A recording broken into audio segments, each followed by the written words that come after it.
Robotic dog या robotic कुत्ता कहें हिंदी में, लेकिन ये थोड़ा अलग है, हटके। आजकल हम देख पाते हैं क्रिकेट।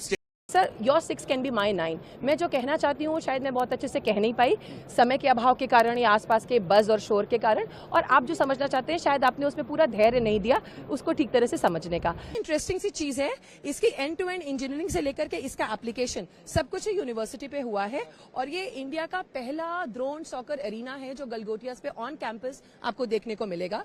सर जय हिंद। मेजर जनरल राजन कोचर सर, जय हिंद। बहुत बहुत शुक्रिया समय देने के लिए। Thank you sir.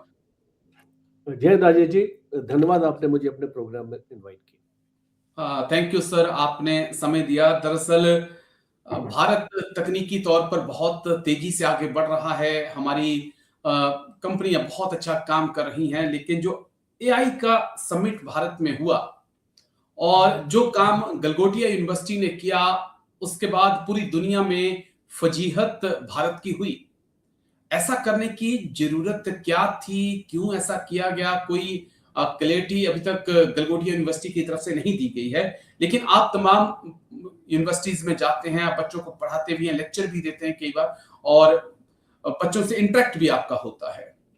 कैसे आप देख रहे हैं गलगोटिया यूनिवर्सिटी के इस कदम को, और क्या ये एक बड़ा सेटबैक भारत के एआई की मुहिम को दुनिया में?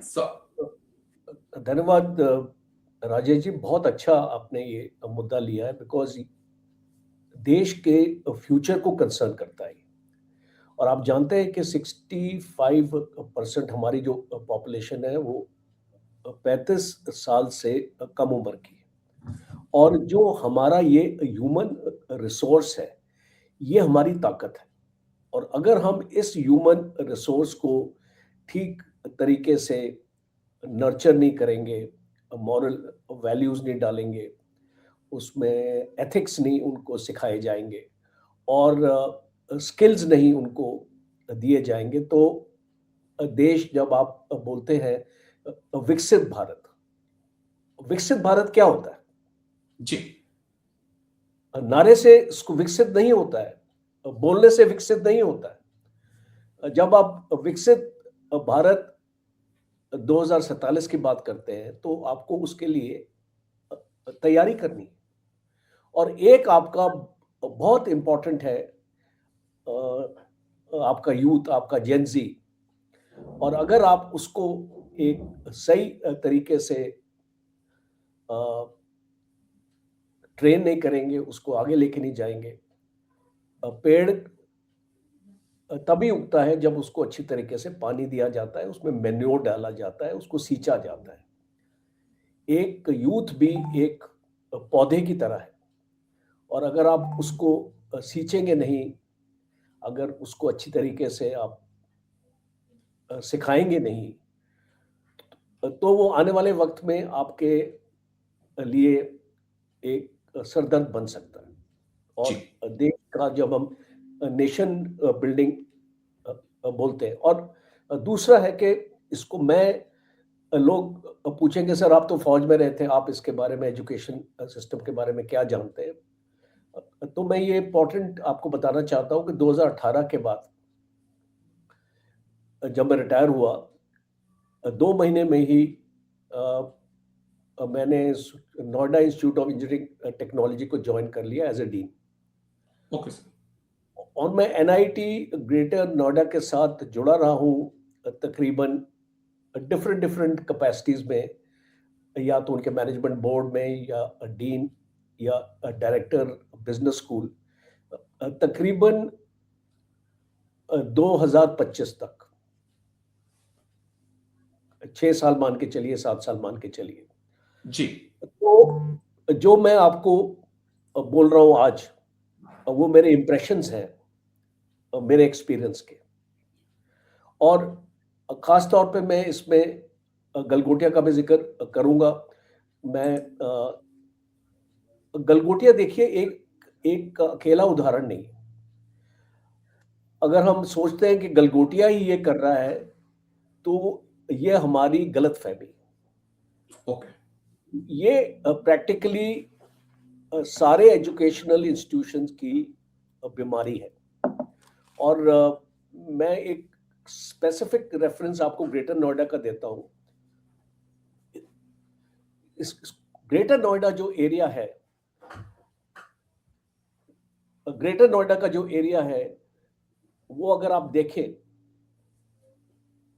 तकरीबन 200 कॉलेजेस और इंस्टीट्यूशंस हैं यहाँ ओके, पे। 200 200, ठीक है सर। 1.5 से 2 लाख बच्चों को ये यहाँ पे एजुकेशन मिलती है। और ये खास तौर पे जो ग्रेटर नोएडा एक प्लान्ड नॉलेज सिटी है, इसमें knowledge park 1, knowledge park 2, knowledge park 3 ऐसे करके बने हैं और पूरे भरे हुए हैं एजुकेशनल इंस्टीट्यूशन से, जैसे कि दुकानें खुल चुकी हैं और बहुत कंपटीशन है आपस में, किसके पास स्टूडेंट्स आने चाहिए, किसके पास नहीं आने चाहिए, कितनी प्लेसमेंट हम पैकेजेस हम इसको कर रहे हैं, सब कुछ फर्जी होता है। लोगों को इसको लोगों को अट्रैक्ट करने के लिए होड़ मची हुई है कि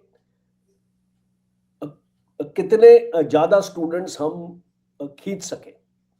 ओके, क्वालिटी की कोई बात नहीं करता है, क्वांटिटी की बात करता है। दूसरा, कहां से ये स्टूडेंट्स आ रहे हैं? बिहार से बच्चों को पकड़ के लेके आते हैं। कोई स्कीम है बिहार में, स्कॉलरशिप स्कीम, वहां से ये लोग को इसको फंडिंग मिलती है और इसको बच्चों को लेके आते हैं। और ये अगर एमबीए के बच्चे हैं, उनको अंग्रेजी तक नहीं बोलनी आती, उनको अंग्रेजी तक लिखनी नहीं आती और वो एमबीए कर रहे हैं और उनकी क्लासें एमबीए की होती हैं और फिर उनको नंबर दिए जाते हैं फर्स्ट डिवीजन, 60%, 70% मार्क्स। 2 लाइन भी लिख ले एक आंसर में तो उसको पास कर दिया जाता। तो अगर हम इस टाइप की एजुकेशन में विश्वास करते हैं तो my best wishes to Bharatvarsh, क्योंकि अगर आप इस तरीके के बच्चों को तैयार कर रहे हैं और आप इस तरीके की सोच रखते हैं तो भारत विकसित कभी नहीं हो पाएगा। एंड आई थिंक ये वीडियो मैं भेजना चाहूंगा ministry of human resource development को भी। ये जो एक्रेडिटेशन आपने सिस्टम बनाया है, ये जो टीम आती है आपका all India of technical education और ये सारे बड़े बड़े नाम हैं, आपने इसको एनईपी 2020 बनाई, ये एक्रेडिटेशन करती क्या है? इसको मैंने एक्चुअली कंडक्ट किए काफी एक्रेडिटेशन। ये बस एक तरीका है। सपोजिंग आपको दिखाना है कि आपके एमबीए में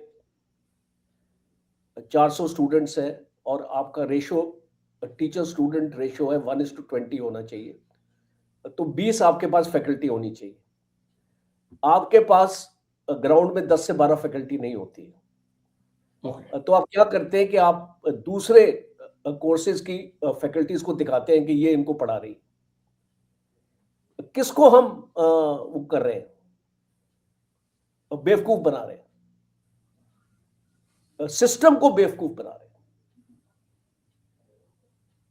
पेपर पे पूरी पेपर कार्रवाई सही है, ग्राउंड पे सही नहीं। ग्राउंड पे सही। और इसीलिए मैं ये बोलता हूं कि इनका एक इंडिपेंडेंट ऑडिट होना चाहिए। जो हमारे जैसे लोग जो एसोसिएटेड हैं एजुकेशन इंस्टीट्यूशंस में, उनको इस ऑडिट पे लगाना चाहिए और एक सरप्राइज ऑडिट होना चाहिए, 24 घंटे टाइम देना चाहिए और इनको हर एक इंस्टीट्यूशन का एक इंडिपेंडेंट ऑडिट होना चाहिए। और जब तक ये इंडिपेंडेंट ऑडिट नहीं होगा, हम दूध का दूध पानी का पानी नहीं इसको सामने ला सकते। Okay sir. और बहुत बेहतरीन आपके सिलेबस बनते, ब्रोशर आपका इतना अच्छा होता है, ग्लॉसी, और उसमें ऐसी ऐसी एक्चुअली फोटो लगाई जाती है, जैसे कि अगर इसको कोई आप इसको इंजीनियरिंग का या आपको एमबीए की ब्रोशर आपको बना रहे तो फोटो भी पता नहीं कहां से मंगा के लगा देते हैं। तो इस दिखाने के लिए कि भाई इसको इंस्टीट्यूशन में इतना अच्छा इंफ्रास्ट्रक्चर, तो वहां जाओगे तो आप गड्ढे देखोगे, और जो आप इसको खराब इंफ्रास्ट्रक्चर देखोगे। जब एआईसीटी की टीम आपके एक्रेडिटेशन के लिए आती है तो वो बोलती है भाई आपके पास तो 3 लैब होनी चाहिए, आपके पास 2 लैब। अच्छा ठीक है, करो, एक प्रिंट आउट लगा दो एक क्लासरूम के सामने, उस पर लैब लिख दो और उसकी फोटो ले लो, तो तीसरी लैब आपकी तैयार हो गई 30 सेकंड में। तो ये कोई सिस्टम थोड़ी है काम करने का। Agree sir. और इसको बोलने के लिए दम चाहिए, इसको लोगों के पास दम नहीं है बोलने के लिए। और अभी इसी के ऊपर मैं एक आर्टिकल लिख रहा हूँ टाइम्स ऑफ इंडिया में, वो आपका पब्लिश हो जाएगा 3-4 दिन में। ये पूरा सिस्टम का एनालिसिस मैं कर रहा हूँ। तो आप अब ये इसको देखिए, इसको एडवर्टाइजमेंट्स ऐसे निकलती हैं नंबर 1, और ये जो रैंकिंग्स है, ये आपकी नैक की हो गई और आपका एनआईआरएफ, ये जो है आपका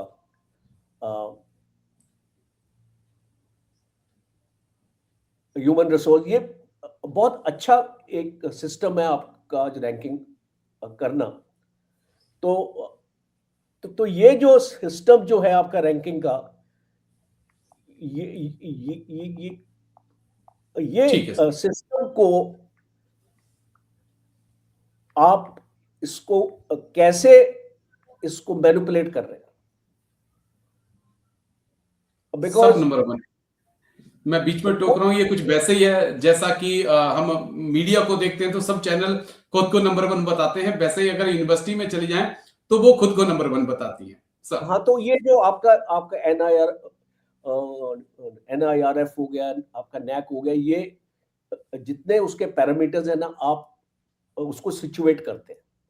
ओके सर। ग्राउंड में होते नहीं है, बट आप उसको मैनिपुलेट करके वो पैरामीटर्स आप अपने लेके आते हैं और अपनी रैंकिंग को आप ये बताते हैं कि हमारे फर्स्ट 100 में है अब हमारा जो इंजीनियर इंस्टीट्यूट, और हमारा मैनेजमेंट इंस्टीट्यूट फर्स्ट 50 में है, ऐसे करके। और प्लेसमेंट्स की मैं बात करूं, मैं आपको बताऊं, भारत में जितने भी एमबीए ग्रेजुएट्स पास आउट होते हैं, मुश्किल से 10 से 15% एम्प्लॉयबल है। अबाउट 80% ऐसे हैं आपके ग्रेजुएट्स जो कहीं पर भी आप उनको जॉब नहीं दे सकते, बिकॉज उनमें वो काबिलियत ही नहीं, डिग्री है। दूसरा एक और ये सिस्टम बन गया है बेवकूफ बनाने का, जिसका नाम है सर्टिफिकेशंस। अब आप बच्चों को हर एक टाइप की सर्टिफिकेशन अपना करा देते हैं, वर्कशॉप उसको करा देते हैं, और उस बच्चे से उस सर्टिफिकेशन के बारे में नॉलेज क्या उसने गेन किया, उसको कैसे किया हुआ, उसको नहीं पता होगा। सर्टिफिकेट उसके पास जरूर है जी, और इसको बेसिक चीज एक्सेल करके मैं आपको बताता हूं। मेरा एक्सपीरियंस था, बच्चों ने अपनी एक्सेल अपनी सर्टिफिकेशन करी, और जब उनको एक्सेल का टेस्ट लिया तो वो पास नहीं कर पाए। तो इस टाइप की अगर हमने अपना सिस्टम कोई बना रखा है, तो हम किसको बेवकूफ बना रहे हो, किसको नहीं बना रहे, ये आपके व्यूअर्स ही डिसाइड करेंगे। और इसीलिए ये जो गलगोटिया का इंसिडेंट है, this is the tip of the iceberg मैं बोलता हूं। बिकॉज आज आप एक चाइना का प्रोडक्ट दिखा के आप इसको मुझे बताइए, पेटेंट्स होते हैं, इसको पेटेंट्स के लिए आप अप्लाई करते हैं। गलगोटिया ने 1000 से ज्यादा पेटेंट्स के लिए अप्लाई किया, उसको एक भी नहीं मिला। तो जब इस टाइप की आपका रिसर्च आपका कितना होता है, देखिए कोई भी इंस्टीट्यूशन को ना उसकी रिसर्च की ताकत से जज किया जाता है। रिसर्च पे आपका कितना फोकस है, और क्या आपकी फैकल्टीज भी रिसर्च ओरिएंटेड है। आप इसको किसी फैकल्टी से पूछ लीजिए कि आपने पिछले 1 साल में कितने रिसर्च पेपर्स आपके पब्लिश हुए थे स्कोपस में, इस टाइप की पब्लिकेशंस होती हैं जो रिकॉग्नाइज होती हैं। आपको 10% से ज्यादा फैकल्टीज नहीं आपको मिलेंगी। जब फैकल्टीज ही रिसर्च नहीं करेंगी तो स्टूडेंट्स को क्या कराएंगे? एग्री है सर। दूसरा, आप फैकल्टीज को 40-50 हजार सैलरी पे रखते हैं, आप क्या एक्सपेक्ट करते हैं वो देंगे आपको? या किस टाइप के लोग आएंगे जो 40-50 हजार रुपए में आएंगे? खाना पूर्ति हो रही है। Agree sir. तो मैक्सिमम ये है कि जो आपका मैनेजमेंट है उसको पैसा चाहिए। और ये मैनेजमेंट कौन है? पॉलिटिशियंस ज्यादातर, अगर आप देखें, जिनको एबीसीडी नहीं पता एजुकेशन की। जी। जो लोग इन इंस्टीट्यूशंस को चला रहे हैं, आप उसका गूगल करके, चैट जीपीटी करके एनालिसिस निकाल लीजिए कि जो किस टाइप के लोग हैं जो ओनर्स हैं। They have opened it as a business venture, not as a educational venture. Agree, ये पॉइंट राइट है। जब तक ये सोच नहीं बदलेगी राजेश जी, आई थिंक हम गलगोटिया को कोस सकते हैं। वो अकेले नहीं है, उनकी अकेले गलती नहीं है। बहुत पब्लिसिटी होगी गलगोटिया की। It is very unjust to label only one institution when all other institutions are also like that. तो गलगोटिया अकेला नहीं है इसमें। तो वो दूसरी बात है, वो एक्सपोज हो गया एक इंटरनेशनल फोरम में, और देश को इतना एक एम्बैरेसमेंट हुई है गलगोटिया की वजह से आईटी के लिए। चाइना भी मजाक उड़ा रहा है, चाइना का मीडिया भी देखिए वो मजाक उड़ा रहा है भारत का। बिल्कुल सर। तो बिकॉज आपने एक मौका दे दिया ना किसी को आपके ऊपर उंगली रखने का, और वो गलती तो हमारी है। लेकिन बहुत जब मैं प्राइवेट यूनिवर्सिटी में, क्योंकि मैंने भी पढ़ाई की, मैंने भी एक चीज देखा कि इंस्टीट्यूट में कि पैसा चाहिए उनको, और एजुकेशन से उनको कोई मतलब नहीं, उनको सिर्फ फीस चाहिए। उनके हर 3 मंथ में आपकी फीस आ जाए बस। देखिए, आप इस कोई भी एजुकेशन इंस्टीट्यूशन में आप एक प्रॉफिट ओरिएंटेड आप बनाते हैं, आपको पैसा जरूर चाहिए। मैं ये नहीं बोलता कि आप उसको पैसा ना लीजिए, बट वो पैसा इतना इंपॉर्टेंट नहीं हो जाना चाहिए कि वो आपका कंटेंट और आपकी क्वालिटी आप उसको कॉम्प्रोमाइज करें। और दूसरा देखिए, most of the education institution में आप देखेंगे कि आपके फैकल्टीज को 3-3 महीने तक सैलरी नहीं देते ये लोग जी। तो इसको मुझे आके एक्चुअली बोलती थी कुछ फैकल्टी दूसरे कॉलेजेस की। हमारे एक्चुअली कॉलेज में तो उसको बहुत अच्छा सिस्टम था कि उनको आप बाय द 15th और the 20th of the next month आपको सैलरी मिल जाती है। सपोजिंग अगर आज फरवरी है तो जनवरी की सैलरी 20 फरवरी तक आपको मिल जाएगी। गवर्नमेंट की तरह नहीं है कि 1 तारीख 2 तारीख को आएगी। आपको 1 तारीख को मीडिया में भी यही हाल है। तो जो भी उनका प्रोसीजर है, बट इसको कई लोग तो 3-3 महीने तक नहीं देते हैं। मीडिया में भी यही हाल है सर, 2-2 महीने तक सैलरी नहीं आती है। सच कहूं तो मीडिया में भी कुछ हालात ऐसे ही हैं। चलिए, लंबी चर्चा कर ली हमने इस मुद्दे पर। शायद ये बिल्कुल ये बहुत जरूरी है सर, बहुत जरूरी है। लेकिन चलिए, शुक्रिया, बहुत बहुत शुक्रिया मेजर जनरल राजन कोचर सर, आप आए और तीनों ही मुद्दों पे बात किया आपने। Thank you sir. जय हिंद, take care. Thank you sir. Okay, जय हिंद।